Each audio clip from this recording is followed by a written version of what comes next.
मित्रांनो, आज आपण बाल हनुमानाची जन्मकथा अनुभवणार आहोत। हे ठिकाण जणू तपस्येच्या शक्तीने जिवंत झालंय। मित्रांनो, इथे उभं राहिलं तरी भक्तीची ऊर्जा जाणवते।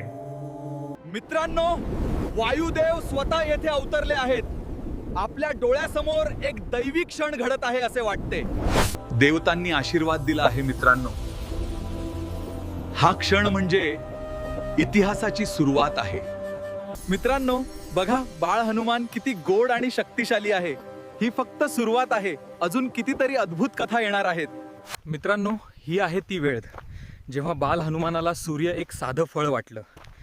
सकाळचं ऊनही आज वेगळंच जाणवतंय। अरे पहा तिकडे, तो मुलगा इतका उंच उडी मारतोय जणू काही अशक्यच। मित्रांनो, वातावरण अचानक बदलतंय, काहीतरी चुकतंय असं वाटतंय। हा विजेचा धक्का आहे आणि तो थेट तरुण हनुमानाकडे गेला। मित्रांनो, जणू सगळंच थांबलंय। हा तो क्षण आहे जिथून वायुदेवाचा कोप आणि देवांचा हस्तक्षेप सुरू होईल।